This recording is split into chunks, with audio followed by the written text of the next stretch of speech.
So, good morning, good afternoon, everyone. On behalf of BatteryPlat, the Spanish technology and innovation platform for energy storage, it is my pleasure to welcome you to today's webinar, Connecting Ecosystems, Spain-China Collaboration Opportunities in Energy Storage. First of all, I would like to sincerely thank our distinguished partners and speakers for joining us today, the China Energy Storage Alliance, LONGi, the Chinese Academy of Science through the Institute of Engineering Thermophysics, and IEPIBAL. We greatly appreciate your willingness to share your expertise and perspectives with the Spanish energy community.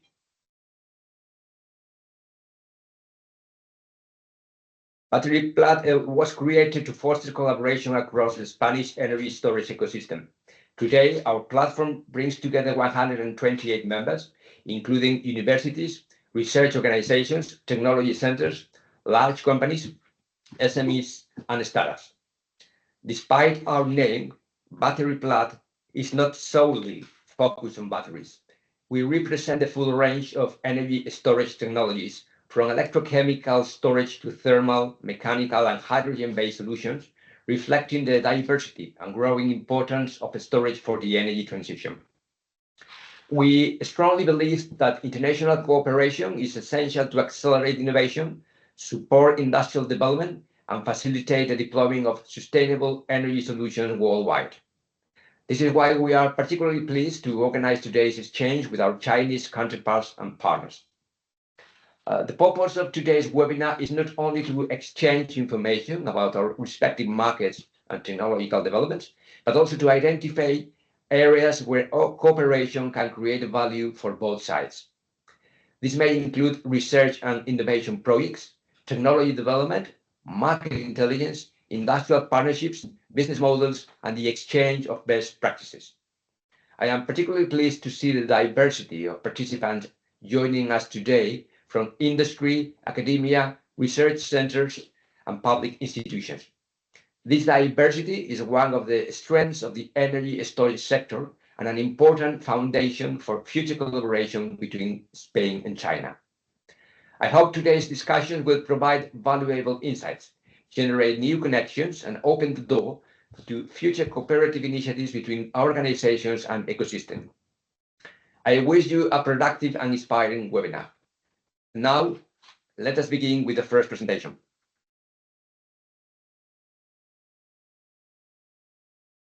Thank you, Luis. So this first presentation is about R&D and energy storage in Spain. Let me start sharing the screen.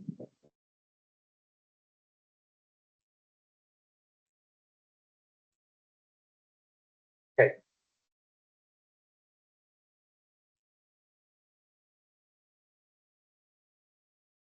Okay, so you are seeing the screen, right? Yes, we are. Okay. So this presentation from BatteryPlat is not just a collection of data. It is a layered approach based on 3 studies to help decision for BatteryPlat in Spanish actors.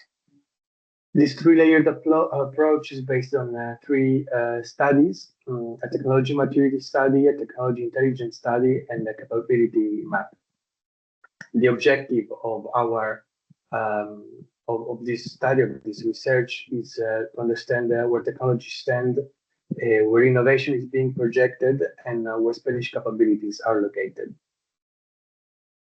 BatteryPlat is part of the Spanish energy storage strategy, and this strategy takes into account grid flexibility, industrial opportunity, and innovation agenda.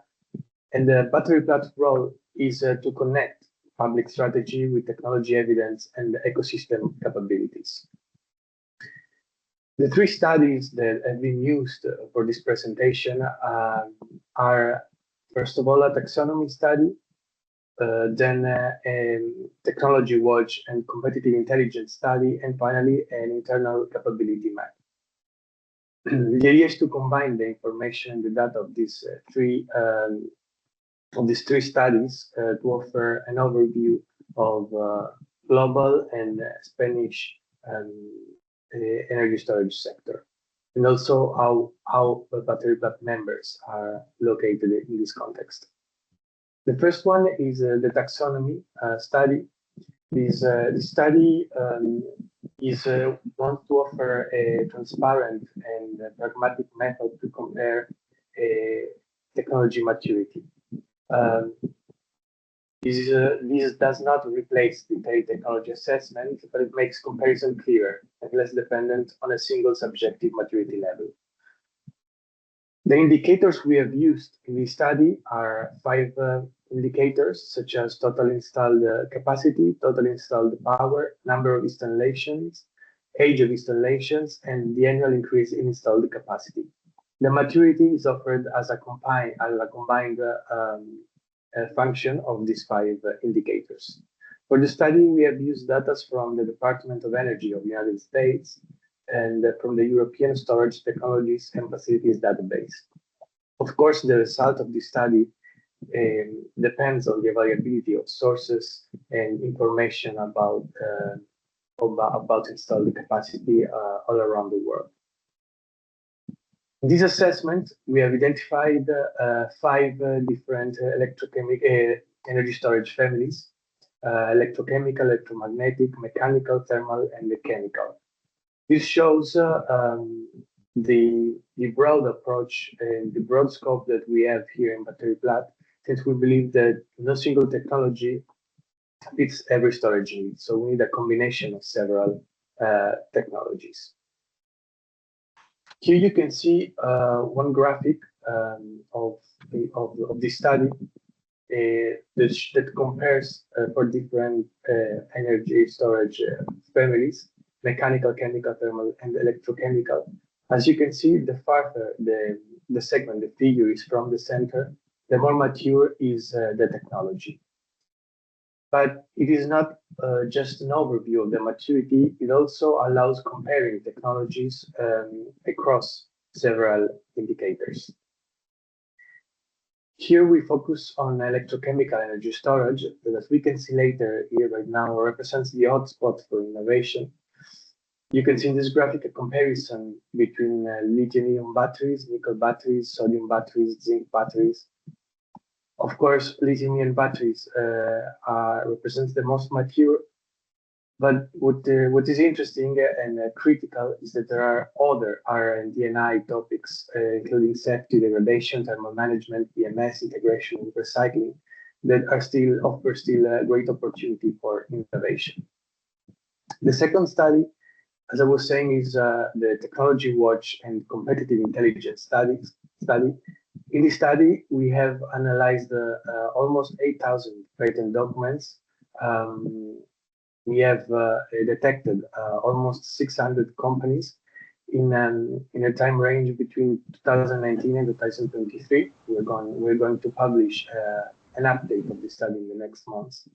And the objective was to identify active patent holders, compare global activity, and then understand where Spain stands.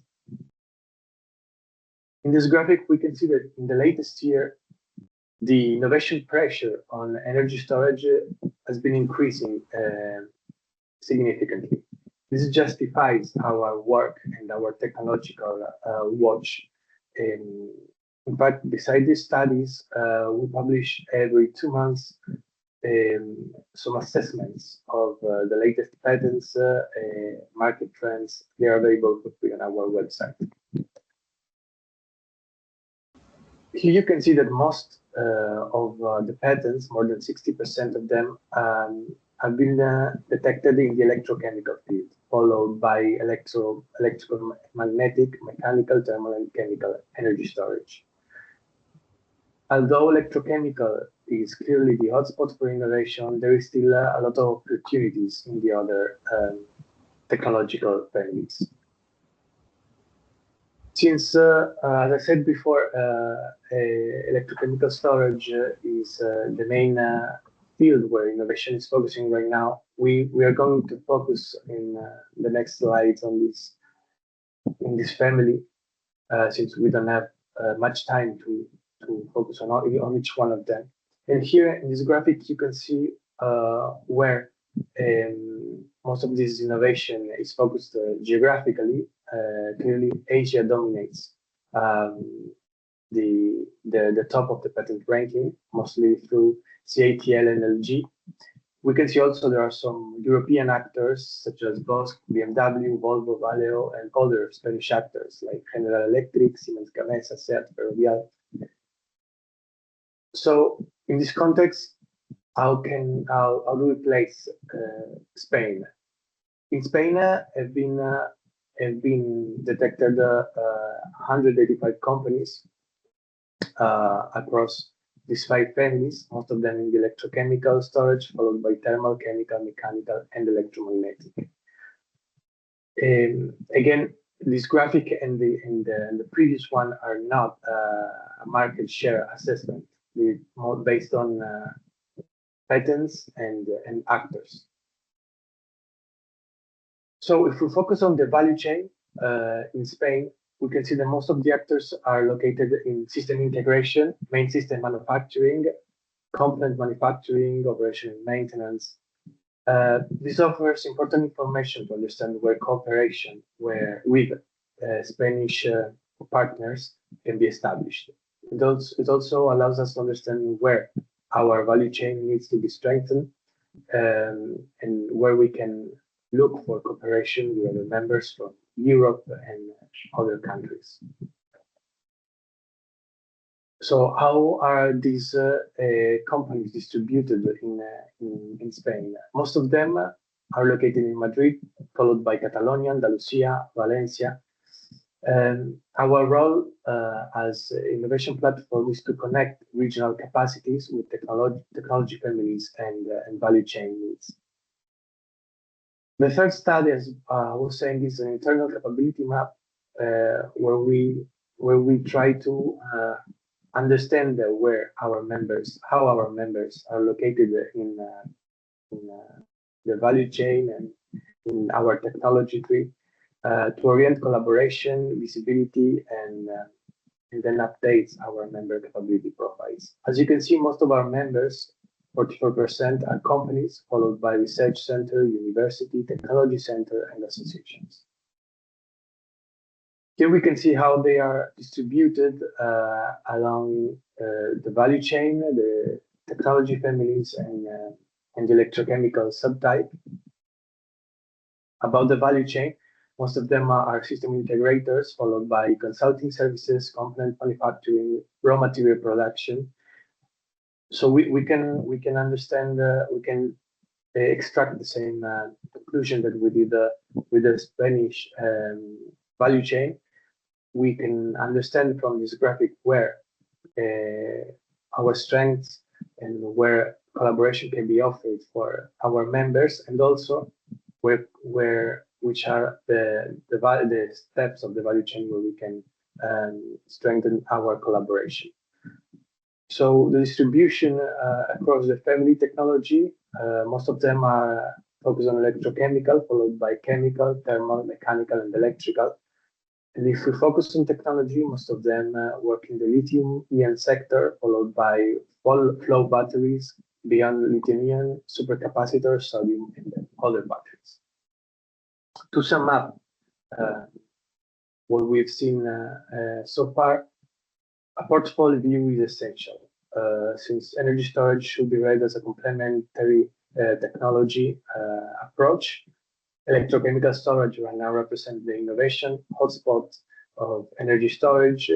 The Spanish value chain shows strength in integration, operation, and maintenance.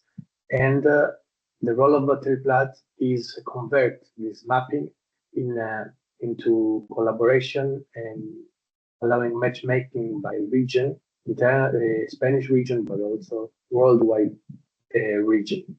So the next step would be to use these findings to prioritize thematic workshops, regional outreach, and R&D matchmaking actions. So thank you. This was my last slide. We can go ahead with the next presentation. Gemma Sabala from IEPIBAL. Hello, can you hear me, Francesco? Yes, Gemma. Okay, yes. Perfect. Thank you very much, and thank you for having the opportunity to represent the Viva. Let me try to share my screen and let me know if you can see it properly. Can you see it? Yes, we are seeing the PowerPoint. Oh yes, right now we can see the full screen. Gemma Sabala Okay. is market advisor at IEPIBAL, the Energy Storage Association of Spain, and managing director at Alantra.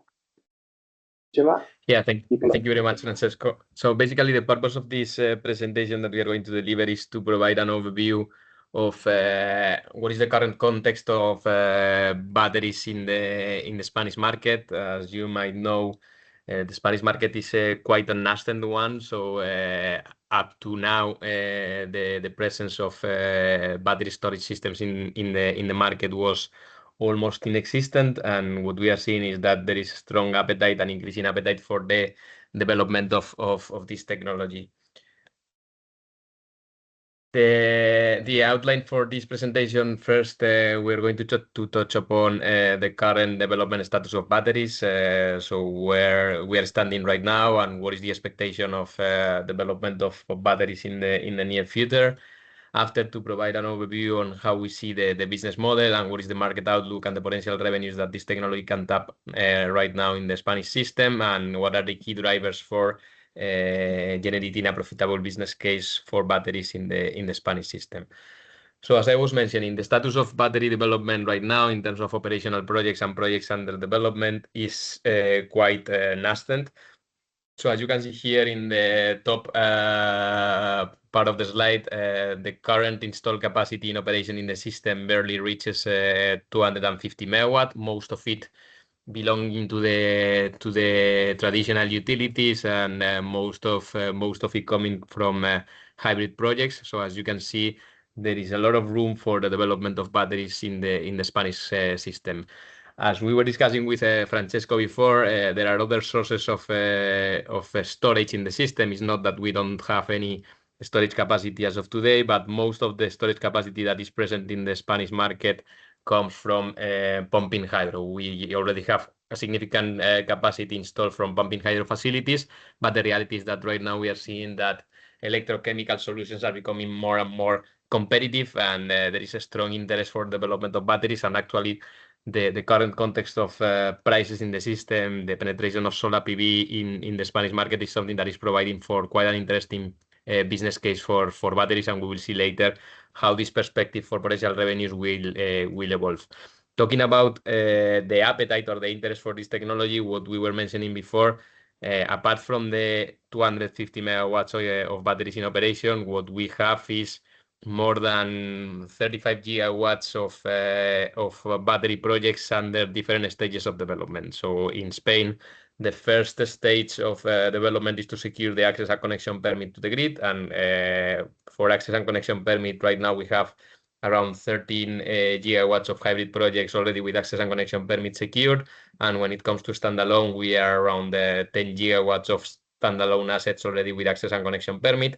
And along the permitting process, after you need to secure the relevant permits in order to be in operation, and there is where we are seeing a lot of projects that are progressing in the pipeline. Our view is that probably by 2030, we will see in the system an installed capacity from batteries in the range of 6 gigawatts, 6.5 gigawatts in the system. So still a lot of room for further development. And this is well below the current targets that the government has. We have the National Energy and Climate Plan in Spain, in which basically the target for battery storage system amounts to around 12 gigawatts, but the reality is that this plan probably will not be achieved in the rest of the aspects that were incorporated, and probably we will be having around 6.5 gigawatts of battery capacity by 2030.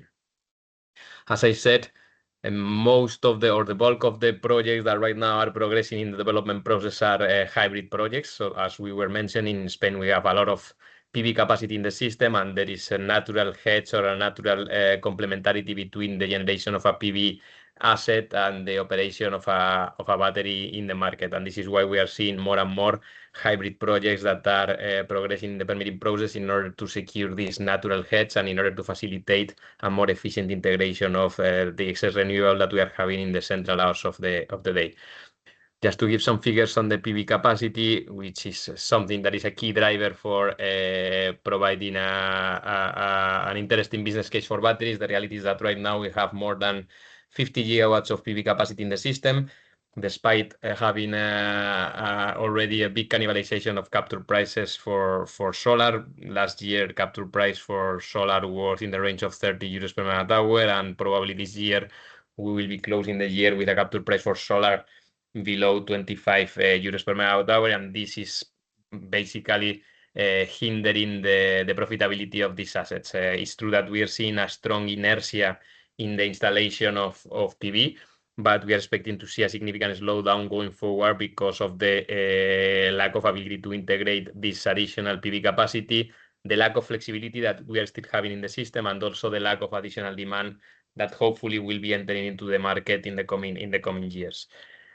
So taking an overview on the business case for batteries, the market outlook, and the revenue stacking. What it is worth highlighting in Spain is that since 2020, we are seeing that every single year the day-ahead prices in the central hours of the day is decreasing substantially, and on the contrary, we are seeing that peak prices in the system are increasing recurrently every single year. So basically, the gap between the low prices and the high prices in the system is something that is increasing over time, and this is something that is somehow showcasing an interesting business case for doing arbitrage in the system. On top of that, because of the high renewable capacity that we have in the system right now, the cost of the balancing services, and particularly the AFRR reserve band, which is basically the secondary band, is something that is constantly growing, and we are seeing that the system cost of Spain is booming, and this is a strong opportunity for batteries to tap into those revenues and eventually have an interesting business case as they compete against the CCGTs and the hydro plants for capturing the system cost that we have because of the huge capacity from renewables that is entering into the system. Talking about the zero prices or very low prices in the central hours of the day, we are seeing that on a steady basis every single year we are seeing that the amount of hours with prices below 4 euros per megawatt hour is increasing. Basically, this year we will close the year with around 1,200 hours with reference price below 4 euros per megawatt hour. So the opportunity to charge a battery or a flexibility system in the central hours of the day and take advantage of the difference between peak and off-peak prices is something that from our perspective is structural in the system and is something that will remain for quite some time. Later on, we are going to provide our view on how this spread is going to evolve and what is the actual risk of reduction in these arbitrage opportunities in the system. What we were mentioning, capture prices has been decreasing on a steady state since 2020. So in 2024, the capture price was around 40 euros per megawatt hour. Last year, it barely reaches 35 euros, and our view is that this year probably it will be in the range of 25 euros per megawatt hour. And what we are seeing is that there is still an inertia of installing additional PV capacity, which probably will lead to finding in the coming years a lower capture rate for PV systems, and this is something that is providing for an interesting opportunity for battery storage system to capture this difference between low prices and high prices. What is the expectation in terms of, I will jump directly into our expectation of the capture prices and the different scenarios. So basically we are seeing that up to 2027, 2028, probably we will keep seeing capture prices decreasing over time. Basically what we are seeing is that we have this inertia of adding additional capacity of PV system while the demand increase or the flexibility is not accompanying this installation of additional PV capacity. So we are constantly increasing the excess renewable that we have in the central hours of the day, while we are not able to accommodate or integrate this renewable efficiently. Our view is that probably from 2028 onwards, there will be a number of factors coexisting that hopefully will provide for a stabilization of this capture price depletion, and hopefully will allow for a more efficient integration of solar PV capacity. Basically, what we are seeing is that from 2028 onwards, the PV capacity slows down. The commissioning of additional PV capacity decreases substantially. There is already an increase in the demand coming from electric vehicles, digital infrastructure, and some projects coming from green hydrogen. And we are also seeing that we will have an additional interconnection between Spain and France that will allow for capacity to export the excess PV that we have in the system, and hopefully this will provide for a more balanced development of additional capacity vis-a-vis the increase in the demand and flexibility. On the contrary, the decrease in capture prices provides for an increase in the average spread in the system. So last year we closed the year with an average spread of around 100 euros per megawatt hour. Basically, that means that every single year the most expensive hour in the market and the cheapest hour in the market had a difference of 100 euros per megawatt hour. Of course, when it comes to 2 or 4 hours, there is a reduction in this average spread that can be captured, but the reality is that according to our projections, because of this structural difference in the peak and off-peak prices in the market that we are expecting to see, probably this difference between cheap prices and expensive prices in the market is something that will last for quite some time. So our view is that up to 2035 or 2036, we will not see a relevant reduction in the arbitrage opportunities that you can capture and the spread that you can capture in the day-ahead market. On top of that, what we mentioned before is that the total system cost is something that is increasing because of the additional renewable capacity that we have in the system. So we are seeing that the cost of technical constraints and balancing services is going above 6 billion euros. And the reality is that this is providing a huge opportunity for batteries to capture those revenues. So the balancing services that we have here in Spain is the AFRR market and the MFRR market, which are the balancing services that are remunerated here in Spain. And on top of that, we have the technical constraints market, which is amounting to more than 5 billion euros. So all those markets are markets that are accessible for batteries. As of today, we barely have these 250 megawatts of batteries. So the reality is that there is no significant competition against the CCGTs and hydro, which are the traditional providers of these services. But our expectation is that going forward, as we have more capacity installed in the system, the first batteries that are going to be entering into operation probably will benefit from a significant upside of operating in these markets. Of course, the risk of these markets is, on the contrary of the day-ahead market and the structural spread that we see in the system, these markets are having much lower liquidity in volumes, and therefore our expectation is that once the capacity in operation in the system reaches a certain threshold, probably the cannibalization of these revenues will be quite material. Talking about the revenue stacking options that we see in Spain, as we were mentioning before, so we have the day-ahead market arbitrage, which basically is to buy cheap and sell in the peak prices. As I mentioned before, last year we have an average spread above 100 euros per megawatt hour. Probably this year we will see similar references, and that means that the potential revenue that a 4 hours battery could be capturing in this market is above 100,000 euros per megawatt per year. On top of that, we have the secondary ban operation, which, as I mentioned before, there is a huge opportunity to tap interesting revenues in this market. This is a market that is split between availability and activation. So it's a market in which you can offer your capacity up and down, and after the system operator will activate you depending on the system needs. And basically in this market, what we see right now is that a battery with 4 hours storage capacity could be capturing above 300,000 euros per megawatt per year. And after we have the tertiary, the MFRR market, which is an additional arbitrage opportunity depending on the activation of the tertiary reserve needs. Basically, when it comes to the revenue stacking composition, what we see is that probably during the first years of operation, batteries that are entering into the market will predominantly allocate their capacity to the balancing services, so to the AFRR market. But on a steady state, once these markets are cannibalized, the main source of revenue will come from arbitrage opportunity. And this is what we are showing right now. The reality is that the market is already there. So if we were to have a battery in operation in the last 4 or 5 years, a 4 hours battery could have captured around 300,000 euros per megawatt. So it's something that is already there.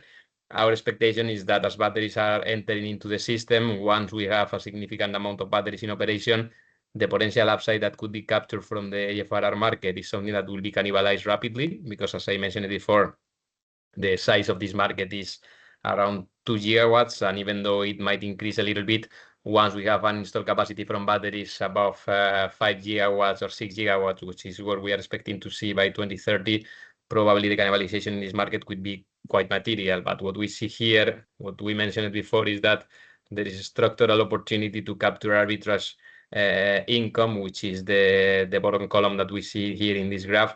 And this is something that will last for quite some time, because we have this structural difference between the peak and off-peak prices in the system. And what are the key value drivers of this revenue stacking and business case? What we mentioned before, the opportunities in the day-ahead market. So the renewable energy surplus versus the thermal gap that we still have in the evening time is something that is quite material. So we see that even if we are having 50 gigawatts of additional demand capacity or additional generation capacity in the peak of the evening, we still have some opportunities to capture this arbitrage gap, so this spread.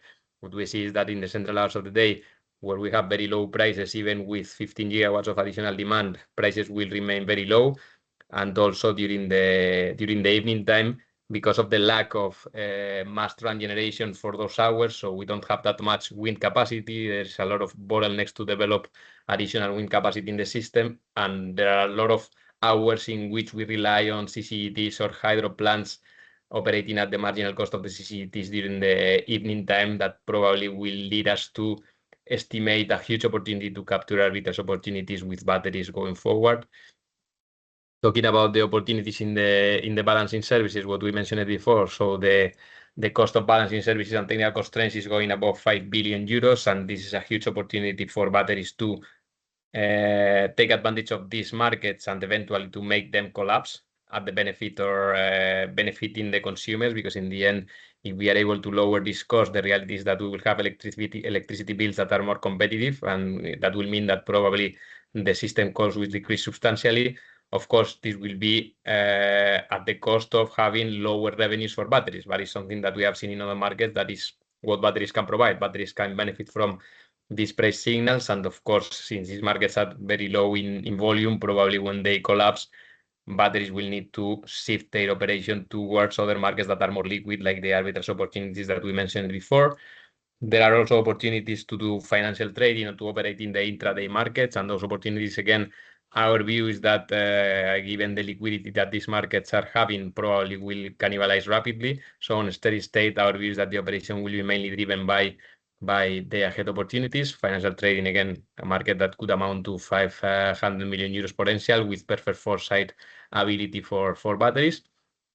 And one thing that is also worth mentioning is that we are ongoing a number of regulatory updates that are happening in the Spanish market. So even though we have made a lot of progress when it comes to the market rules and the regulation that is affecting batteries, the reality is that not all is already in place. So we are now in the process of discussing the flexible demand permits for batteries, because in the end, batteries will be having a flexible demand approach, meaning that if the system is suffering any sort of congestion, the batteries will be the one that will be first not allowed to consume from the grid if you are having a demand permit. So there are a number of ongoing changes that is worth evaluating in detail, because eventually, depending on where the battery is located, you might face some limitations if you are willing to charge from the grid your battery, and eventually this might have an impact on the revenue stacking model that you are aiming at capturing in the market. Depending on where you are located and depending on the state situation, right now we are discussing several frameworks for the flexible demand permits. I will not enter into all details, but it's worth evaluating in detail what the implications of the flexible demand permits will be. Another thing that is also worth mentioning is that we are seeing more and more interest on longer duration storage. So up to now, the main configurations that sponsors and investors were assessing in the Spanish market were around 2 hours or 4 hours storage duration. What we are seeing is that on the long term, given the main operation and given the arbitrage operation that batteries will be having in the system, depending on the evolution of capex of the energy component and power component of the batteries, eventually solutions with 5-6 hours could make sense in the Spanish system, because we are having a significant difference between the central hours of the day having low prices. These central hours of the day could last around 6 hours or 7 hours with very low prices. And as we mentioned before, the thermal gap that we are having still in the evening is amounting to around 8-9 hours. So probably this longer duration storage is something that would make sense in the long term, and it's something that there are some sponsors already evaluating. And this will depend, of course, on how capex are going to be evolving, and depending on whether capex is driven by the energy component or the capacity component, the optimal solution would shift from longer or shorter duration of storage. Another thing that is also probably will give a lot of visibility to the development of batteries, and this right now under discussion, is the approval of the capacity market. This is the latest update that we have. We are expecting to have the final order and the final resolution because it has been already approved by the European Commission, and we are expecting to have the first capacity auction probably happening after summer. And this is something that will give additional visibility to sponsors to have some baseline revenue, contracted revenue, that will facilitate the financing of these projects, which is probably one of the main bottlenecks that we have right now in the system. One last point, only to mention the interest of hybridization in certain locations. We are suffering a lot of curtailment in certain areas because of the PV capacity that is entering into operation and the lack of system reinforcement that are ongoing from the system operator, from the Eléctrica. So particularly the area of Extremadura and Andalusia is suffering significant curtailment, and probably it's something that is attracting the interest from sponsors to incorporate battery to their projects in order to soften the impact of this curtailment in the revenues that their PV assets are capturing in the system. And that's all I have. Happy to address any questions or comment that might appear after this presentation, and thank you very much for the time. Thank you, Gemma, for your presentation. So the next speaker will be Feng Yue, Deputy Secretary General of China Energy Storage Alliance, who's going to talk about value, revenue, and carbon assessment of large-scale energy storage in China.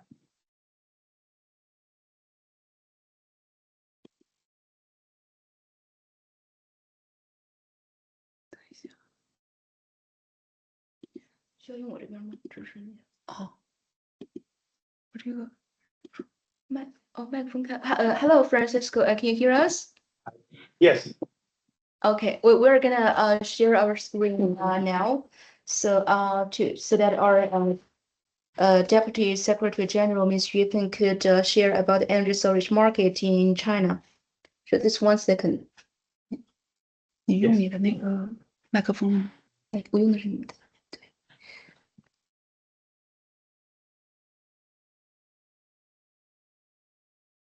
Okay, here.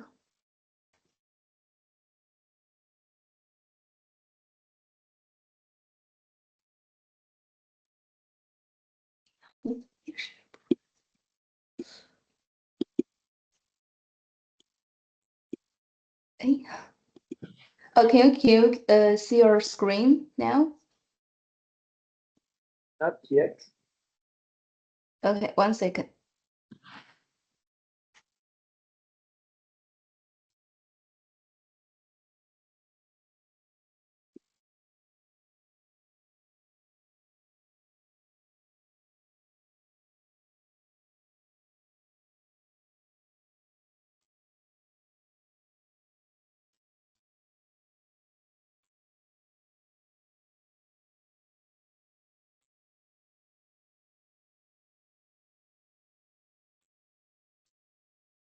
So Francisco, it seems our device has some problem. Could you share the file for us? No problem. Yeah, really appreciate your help.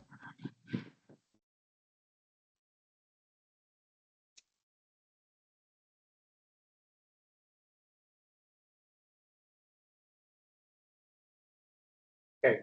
Okay, yeah, I can see this. This is the right. Thank this you. Is the correct. Yeah. Thank you very much.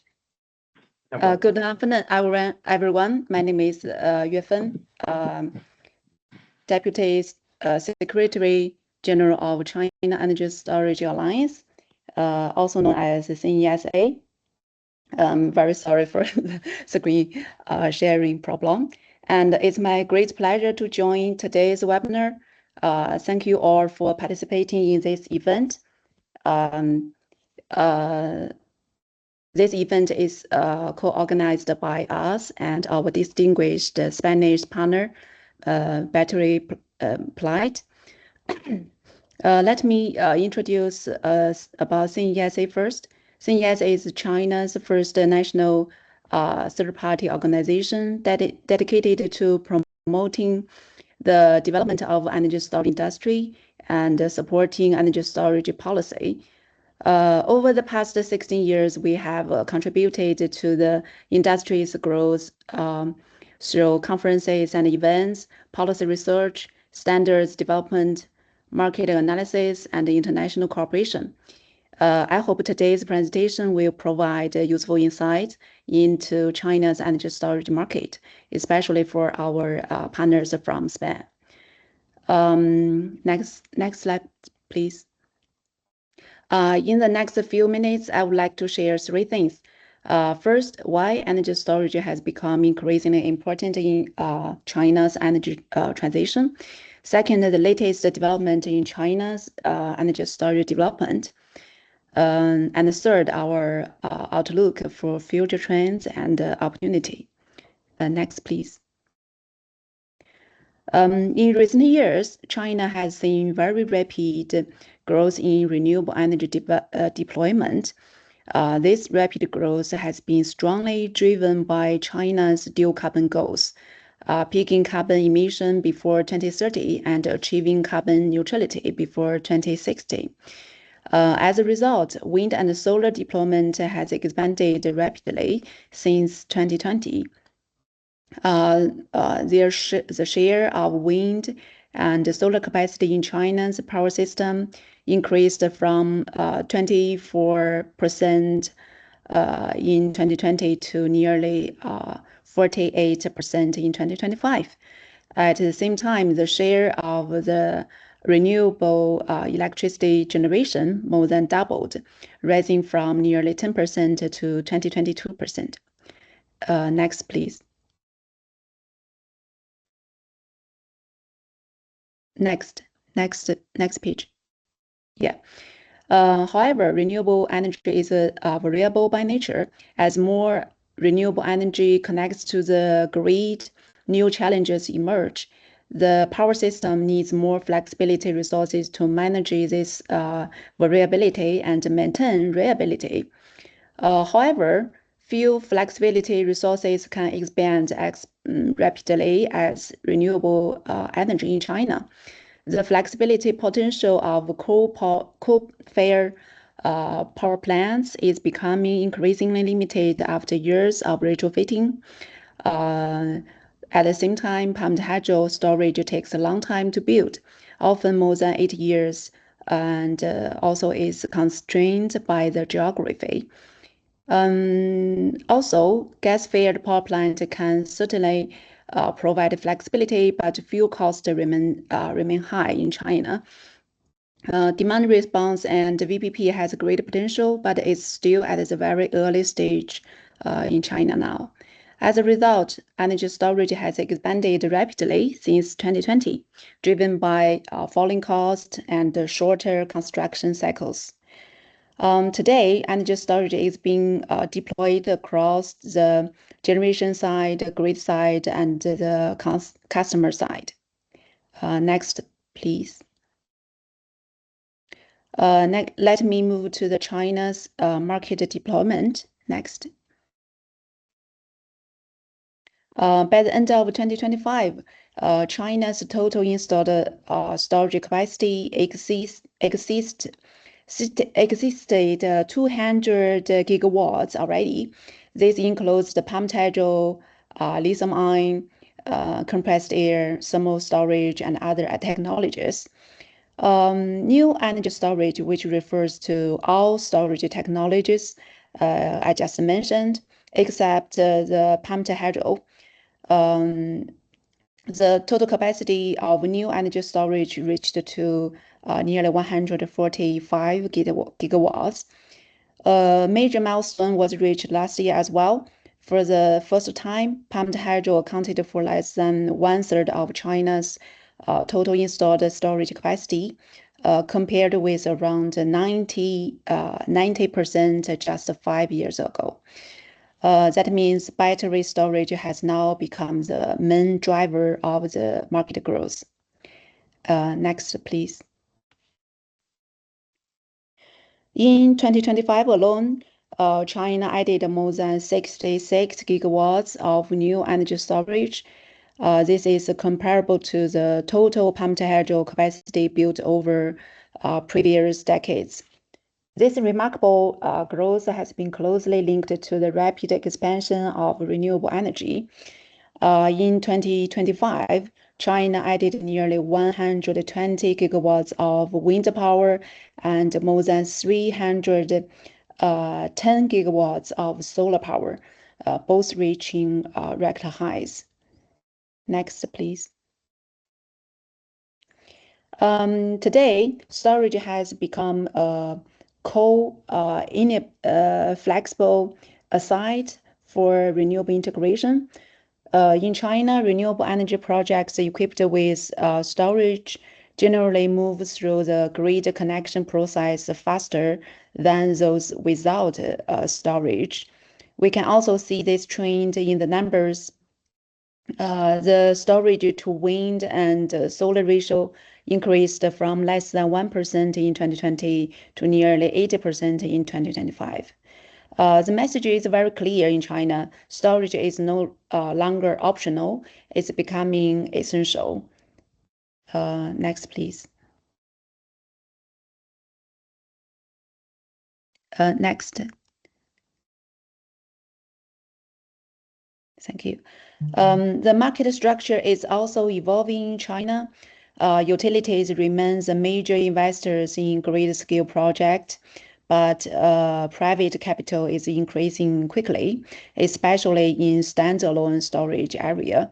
This reflects growing confidence in the commercial value of the standalone storage. Next, please. Across the industry chain, we see strong participation from system integrators, battery manufacturers, and power conversion system suppliers, and also other manufacturers from the industry chain. Each year, CNESA publishes industry rankings based on the market data. These charts shown here, and on the next page highlights the top 10 companies in several key segments of China's energy storage industry in 2025. Next. These rankings reflect a highly active and increasingly competitive market. Competition is accelerating innovation in technology and also improving product performance and driving down the cost of the products. Next, please. One of the biggest changes is the application structure. Around 2020, most projects were on the customer side, mainly to reduce electricity power consumption cost. Today, standalone grid-side storage has become the dominant application, accounting for nearly 60% of the total installed capacity. We can also see the figure from the chart on this page. Next, please. This shift has been strongly supported by China's ongoing electricity market reform. China is building a multi-layer electricity market, including mid and long-term market, sports market, and ancillary services markets. Market mechanisms are also emerging in several. Capacity mechanisms are also emerging in several provinces. Today, energy storage can participate as an independent market player and stack multiple revenue streams from different specific markets. Next, please. There are three main revenue sources for standalone energy storage. The first is energy upcharge, capturing value from electricity price differences across spot and medium to long-term electricity market. Second, ancillary services such as frequency regulation. Compensation is typically linked to the response speed, response duration, and performance accuracy. Third, capacity payment, which recognize the value of storage in ensuring power system reliability. Several provinces have introduced duration-based capacity compensation mechanisms for standalone energy storage. The design is based on the duration of local evening peak demand period, and also the compensation levels are benchmarked against coal-fired power plants, which also considering each province's power supply demand balance.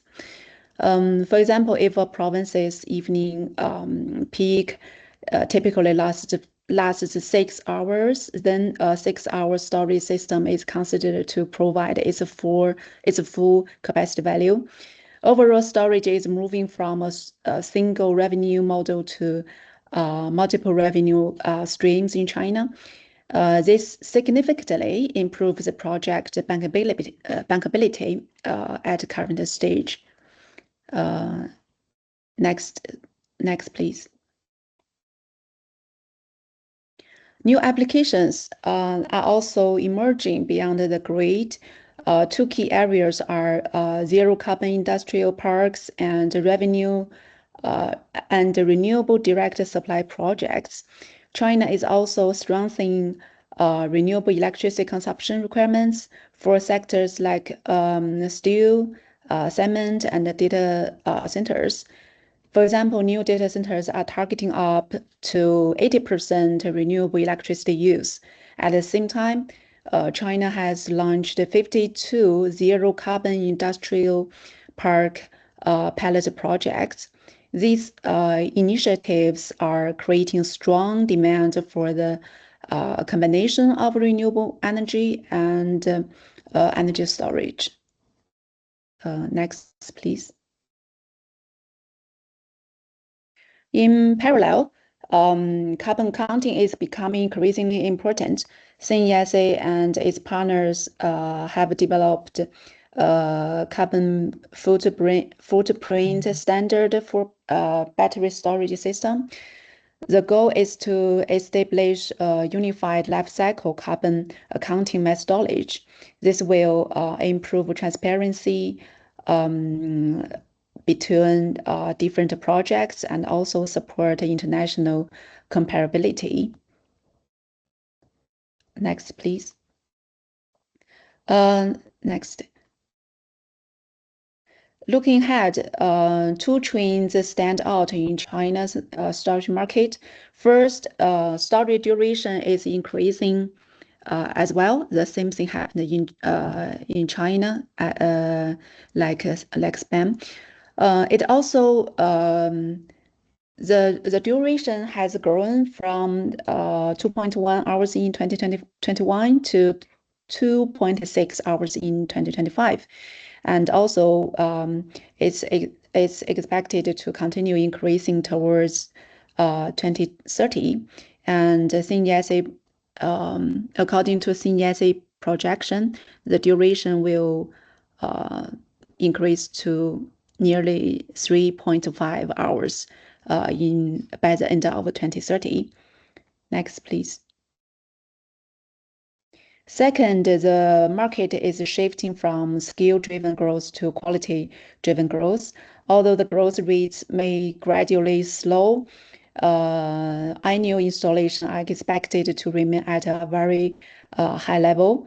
According to CNESA forecast, China's cumulative new energy storage capacity will continue to grow rapidly towards to 2030, will reach to nearly 370 gigawatts and 450 gigawatts into different scenarios. And next, please. To conclude, I would like to leave you with 3 key messages. First, the rapid expansion of renewable energy has created tremendous opportunities for storage. Second, China's energy storage market is shifting from policy. And the second, China's energy storage market is shifting from policy-driven to market-driven growth. Going forward, market rules will increasingly determine project revenues, especially for standalone energy storage. Revenue opportunities vary significantly across different provinces and even between different grid locations within the same province, depending on the local market design and power system conditions.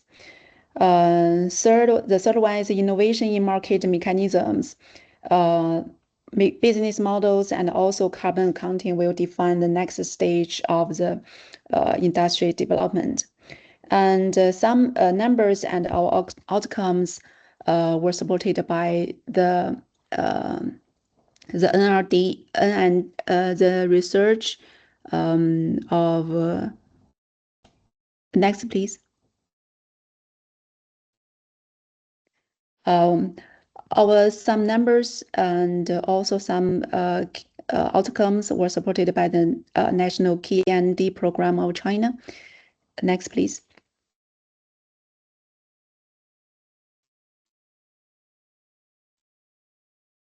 And this concludes my presentation. Today, CNESA has more than 800 member companies covering the entire energy storage value chain. I hope today's presentation has helped our Spanish stakeholders better understand China's energy storage market and will create more opportunities for cooperation between our members and the partners in Spain. I would also like to warmly invite all of you to ESIE, the Energy Storage International Conference and Expo, which will be held in Beijing from March 17 to 19 next year. It's a global platform that brings together policymakers, industry leaders, researchers, and innovators from the world. We sincerely hope to welcome you to Beijing next year and explore new opportunities for our cooperation together. Next, please. Finally, CNESA's annual white papers provide insights into China's energy storage market. We would like to share more information with you after this in this session.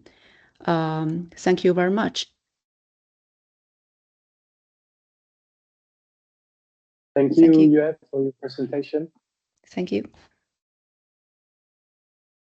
We'll go to our next speaker, Mr. David Sanchez, Head of Energy Storage in Longhi, Europe. He's going to speak about product innovations. Hello, everyone. Hello, David. So the presentation will be about product innovation, mainstream PCS concept, and Longhi best COE in Europe. David, you can thank you so very much. Thank you, Francisco. I appreciate it. Can everyone see my screen? We can see your sharing. We cannot see it's loading the presentation, I think. Right now, okay, now we can see. Now it is? Okay, thank you very much. So first off, let me please introduce myself. I'm David Sanchez. I'm the head of storage for Longhi in Europe. Previously, I was general manager of Longhi Technologies in Spain. Okay, so actually Longhi, who everybody knows, is a very big player in the renewable energies. one of the biggest Chinese players in the renewable energies, and actually with big synergies and business and collaboration and deployment in Spain. Okay, so Spain is a very key market when it comes to the deployment of all kind of renewable energies, from PV to inverters to storage. And this is where we see a big synergy and collaboration between both China and Spain. So in the case of Longi, as I was mentioning, so everybody knows Longi very well, is a top player in the renewable energy sector. What is very interesting is that Longi is the only supplier that can actually supply us of today the three main technologies in terms of our way for a green transition. So solar, storage, and hydrogen, right? Which we call the stable triangle, which speaks volume about the kind of company that Longi is and the kind of commitment and engagement with both European and Spanish market in terms of helping and working alongside this green transition that Spain and Europe are pushing through. In terms of the history of Longi with storage, so let me please remind that Longi has been present in the storage business through Botisech since 2013. So the time between 2013 and 2020 was a time of a lot of technology development, a lot of patent development, a lot of building the grounds for a very solid and technological company. So everything come to fruition after 2023, especially in 2024, as you can see, where Longi Botisech was actually recognized as not only tier one for the best market, but top 3 ESS integration by InfoLink, right? So this was a massive milestone for our company, and again, a massive step forward in terms of our presence in the market. Then, late 2025 is when Longi formally acquired Botisech, and through 25 and 26 is when Longi is actually developing new innovation and bringing these new innovations to the market, just with one target, lowering LCOS, and facilitating the green transition, and especially the challenging moment that we are now facing with PV industry, where actually we need a very rapid deployment on storage across Europe and across Spain. In terms of some numbers, Longi has delivered more than 13 gigawatt hours in 13 years. Right now has an existing capacity of production of 31 gigawatt hour. But the very interesting thing is that we expect more than 100 gigawatt hour capacity for 2028, which again speaks very strongly on the commitment that Longi has also for the storage business, which again, from utility to residential through CNI solutions. As I mentioned before, so Longi is not only recognized as tier one for the best industry, but actually was ranked from InfoLink in H125 as the fifth biggest supplier for DC storage solutions, okay? Which again talks massively about the level of engagement and the level of deployment that Longi is ready to do in terms of the storage industry. Longi, we rebranded our new best innovation to Longi One for one reason. It actually is one system. We have full supply chain and integration from cell to turnkey solution deployed on site. We have one platform, one intelligent software platform, and we have one responsibility. So as I said, everything is in-house, and not only Longi can deliver a best solution, but also can deliver the cutting edge technology in PV module, which is the back contact and the high monite technology, right? So very rare to find and very unique to find in this market, one company that can actually deliver both high-end technology and innovations. In terms of the product family and the new innovations that we are bringing to the market, which again, with only one target, lowering LCOS and facilitating the green transition, and especially the difficult moment that the PV industry is going through, where we need not only ancillary service to the grid, but also all the customers, all the IPPs, they actually need to monetize the PV asset, hybridizing and making some arbitrage, right? So we are bringing these innovations to the market that we call One Matrix and One Bank. Both solutions are actually based on 6.25 megawatt hour container with just a couple of nuances. In the case of One Matrix, we are talking about a separate solution for the PCS and the transformer. In the case of one bank, we have embedded PCS inside the container. So both solutions are actually based on string PCS solution, and not for no reason, because we believe that the only and the most efficient way to actually decrease LCOS and facilitate the transition is actually to bet on the most efficient PCS system, which is the string PCS, which I will detail right now. Looking into One Bank 2.0, which is, as I said, our newly 6.25 megawatt hour solution in DC and AC. Okay, not only the RT can reach up to 93%, not only the string PCS concept delivers better protection through the R-fault detection and through a superior ground and thermal insulation, but also when it comes to delivery, when it comes to end accountability, right? So we know very well that through the last years, the solar PV string inverters took over the European market, and this is going to happen also with the storage industry, and it's not for no reason, right? So in the end, it's just about modularity brings more availability. More availability delivers better results and better RIR to our customers, right? So this is happening exactly the same path in the storage industry, where the solutions based on string PCS will actually deliver a better result, better performance, and lower LCOEs. This is how our One Bank innovative solution looks like. So basically, you can see left-hand side, all the battery packs. It's actually a 416 cells in series and an 8 rack in parallel. Right-hand side, you can see all the 4 PCS that are included in the container. As I said, this is a 6.25 megawatt hour AC container, right? With all the savings in terms of civil works and BOS that it implies, not only in performance. And one very important flagship from LONGi is safety. So we are very proud that in more than 13 gigawatt hours delivered, we have a 0 thermal runaway record, right? So, which is very impressive, and it's actually a key part of the bankability of the product, because everything in this best industry goes around financial bankability, product, and safety, right?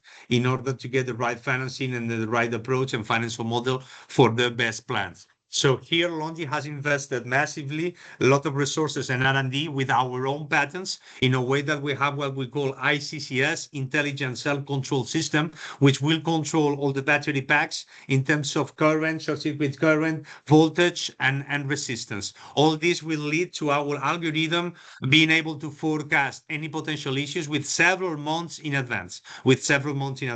As I said, this is something that is actually certified by a third party, and is one of the flagships of LONGi: safety and 0 thermal runaway in more than 13 years. And for this, it's very important to remember that LONGi actually comes from the innovative. So all the storage products come from the automotive industry, right? Which has very, very high standards in terms of safety and performance. And we actually have a 3-level BMS system, right? With cell level monitoring, module level monitoring, and cluster level monitoring. As I said, this is actually of the essence for our own system, in order to guarantee and to have the 0 thermal runaway and the safety forecast that we are actually quite proud of. In terms of the PCS, so as I said, so the very same way that the solar market gravitated from central inverters to a massive adoption of string inverter, this will happen very similarly in the best storage industry, which again is an industry that is still under the maturing process. But for sure, one of the key part of the maturing process is customer looking for lower LCOEs. And the lower LCOEs can be achieved through a higher availability. And this can only be achieved with string PCS. But not only this, in the end, you have the barrel effect and circulating current that is limited. You have a lower THD behavior, you will have a higher DC insulation, you will have a better R-fault protection, right? So there's all the indicators and all the experience that we have in this Europe market, very mature market, tell us that the string PCS is going to be the next big thing, the next big innovation, and those players who will adopt this will definitely be able to supply with a more performance solution to all the players in Europe. And as I said, it's not for no reason. So when you have a string PCS, you have full modularity compared to a centralized PCS. You have full insulation, limited in the case of central PCS. You have way higher operational availability, right? So more than 99% in most of the cases. When you have any issue and you lose the PCS, you lose 230 kilowatt. You don't lose more than 1 mega up to 5 megas, right? As I said, the system insulation works with a higher insulation level, normally more than 20K ohm. In the case of centralized inverters, our PCS is less than that. Also R4 detention and monitoring, no DC cable. And when it comes to commissioning, everything is in broadcast mode, everything is faster, everything is easier, right? So for sure, all the indications tell us that the next big innovation in the storage market is going to be containers based on string PCS, and LONGi is already on that path. In terms of savings, so you will have, using LONGi solution, using a solution based on string PCS, you will have savings on project design, on procurement, on production, on delivery, civil construction and BOS, cable laying, and subsystem debugging, right? So everything will make the system cheaper, more competitive, and with a higher IRR. And actually looking into specific scenarios, specific cases, we see how in terms of system efficiency, in terms of safety performance, operational availability, which will be the key factor and the factor with the highest weight in terms of the performance and the rentability and profitability of the plant. Savings there, delivery, and also liability guarantee, right? So roughly in an average project, you will have a massive saving, which will turn in really critical when we're talking about 20 years or 25 years lifetime with one cycle or more per day. And one important thing, one very critical thing about LONGi. LONGi is, as I said, one of the biggest players in the market, one of the biggest Chinese players in the market. And we have a global footprint. So not only we have production factories all over the globe, but we also have a very strong presence from the logistic and sales point of view, which allow us to actually deploy very rapidly our strategy in Europe. What is our strategy in Europe? It is the build up, which again, we have already a big progress and a very, very good progress on that regard, of what we call the Center of Excellence, the COEs all across Europe. So this Center of Excellence will be a hub for a local technical competency and very focused on local support to our local customers, from Spain to Germany, from France to Italy, from the UK. This is part of our strategy. We believe that this is differential because apart from bankability and performance, what customers need to be able to feel secure, safe, and to mature alongside the market is for sure the local presence, which again, LONGi can rapidly deploy the resources due to the local presence already existing.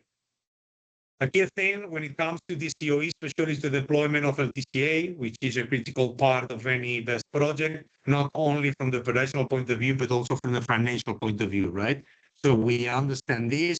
We are already kicking off several projects, and we have already our existing resources locally, as I said, from Spain to Italy, from France, from Romania to the UK. And finally, some references that LONGi already has in Europe. In the case of Italy, 50 megawatt hour in Montalto, 1 hour of Rome is a very challenging project, given the support to the grid and given the closeness to the sea. Despite this, the farm is actually performing nice and beautifully. Same in Sweden, where we have this hybrid plant with the wind project. This project that we are delivering in Ukraine, and finally this project in Finland and Romania. And also finally, let me please highlight that LONGi is also investing massively in other markets like Australia market or the US market. And I would be happy if anyone is interested. I would be happy to offline describe and go through the details to the US and Australia market. And this is a little bit from my side. So as I said, thank you so very much for the opportunity to represent LONGi and to explain a little bit what we're doing in Europe and what is our level of innovation. Thank you so very much. Thank you, David, for your presentation. Luis, yes. Hi, I just wanted to thank all the presenters that have already made the presentation so far and encourage the next presenter to keep the same level. Thank you. Thank you, Luis. So we move forward to the next speaker, Dr. Changchun Liu, Associate Researcher of the Institute of Engineering, Thermophysics, Chinese Academy of Science.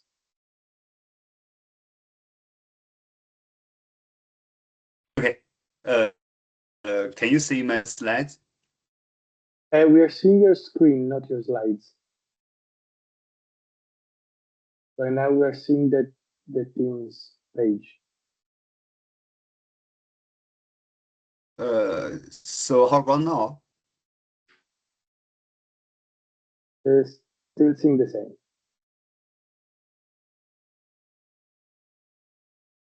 So how about now? Can you see my slides?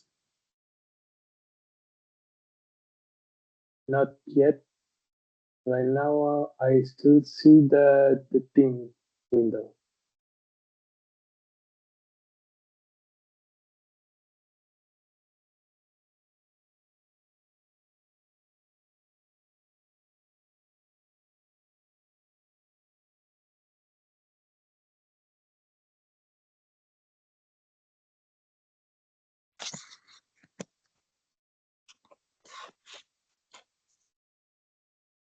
Okay, how about now? Okay, yes. Okay. It's working. Thank you. Hello everyone. This is my research about underwater isobaric compressed air energy storages. I'm Changchun Liu from the Institute of Engineering Thermophysics, Chinese Academy of Science. Today I will give you an introduction about the research progress of our research on underwater isobaric compressed air energy storage system.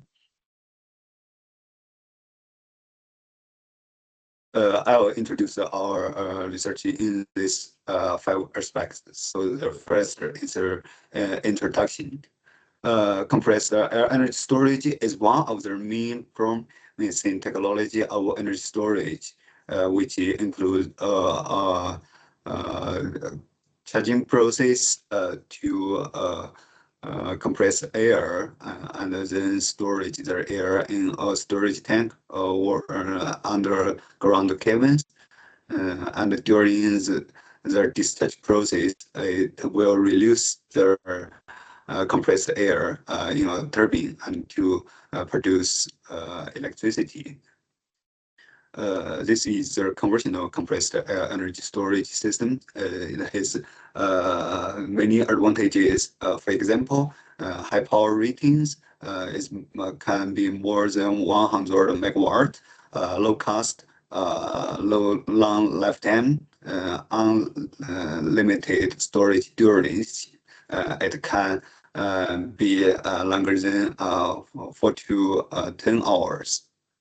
This is a report from the IEA, which compares the available energy storage technologies like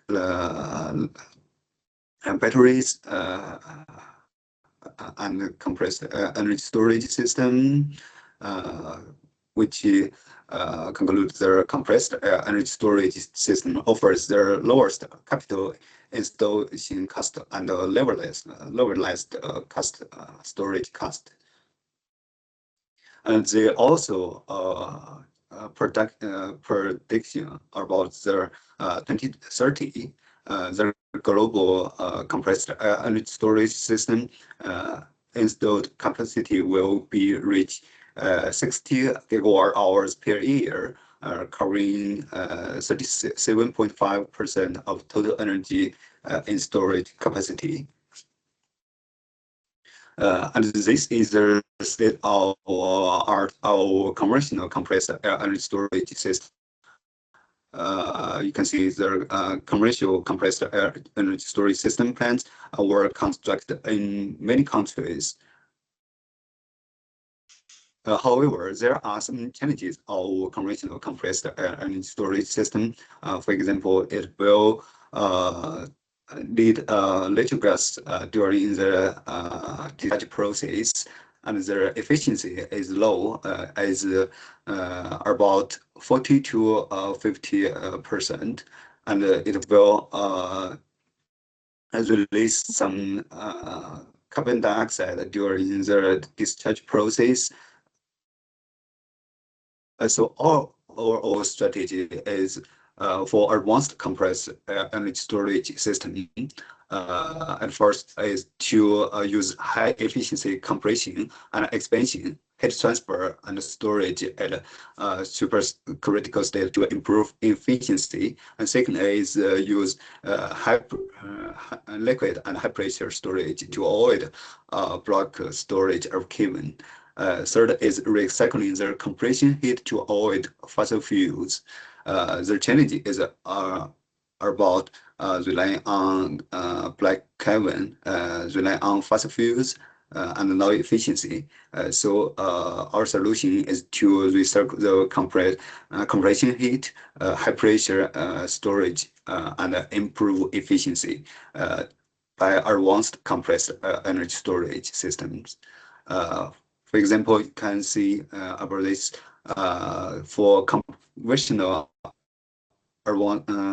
conventional compressed energy storage system. During the compression heat is released, and during the discharge process, the natural gas will required to improve the temperature of the air and then to expand there. But for advanced compressed energy storage system, we use the heat storage to reuse their compression heat, and there is low need for natural gas. As for underwater compressed energy storage system, we use underwater flexible airbags or open rig cabins to store compressed energy storage. So during the charging process and discharging process, the pressure in the storage air storage cabins are constant, so the compressor and the turbine can operate at all the time. So the advantage of the advanced compressed energy storage for our setting, low fossil fuels, high efficiency. So there are three fundamental scientific issues about this compressed energy storage system. The first one is the process coupling on the energy transmission mechanism, flow field of compressors and expanders. And the third is the flow and heat transfer and storage in confined space.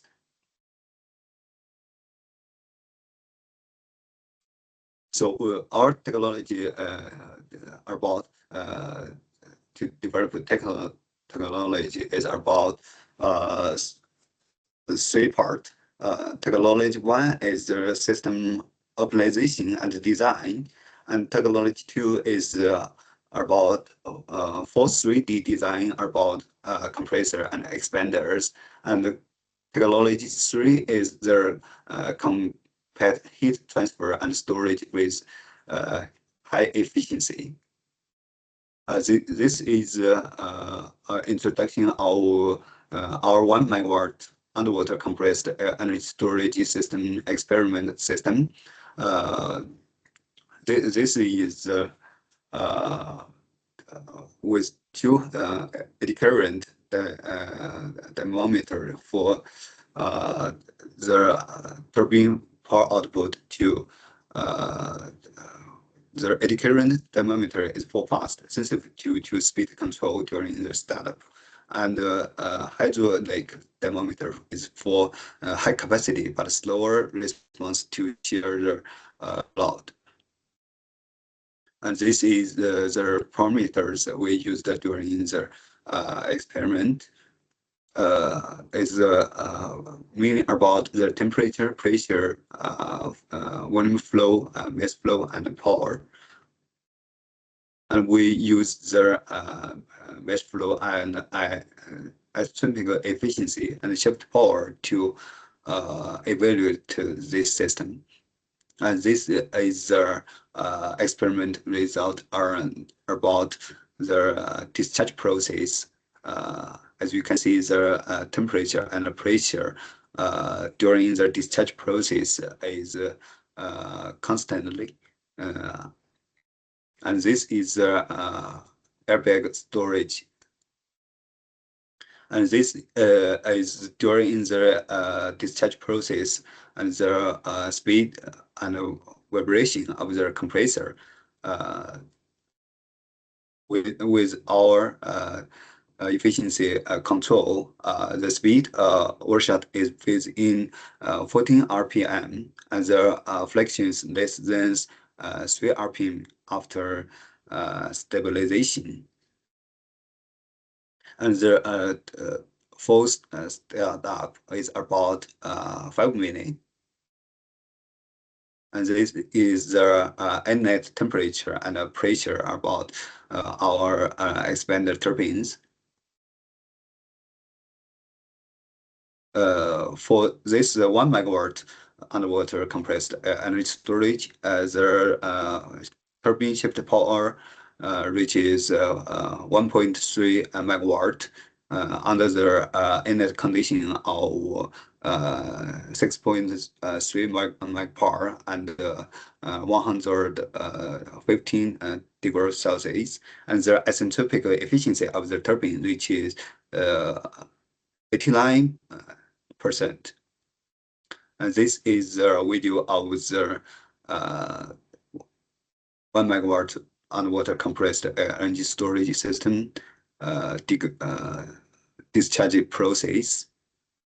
For the underwater compressed energy storage system, we when it compete with the isochoric compressed energy storage system, the efficiency can be increased about 1 to 5%, and the density is increased from 3.5 to 7.3. This is our team. That's all. Thank you for your attention. Thank you very much, Leo, for your presentation. This was the last presentation of this session, so we can leave a few minutes right now for question and answer. If you have some doubts or you want to ask some questions to our speakers, please open your mic and ask directly, or you can use the virtual hand.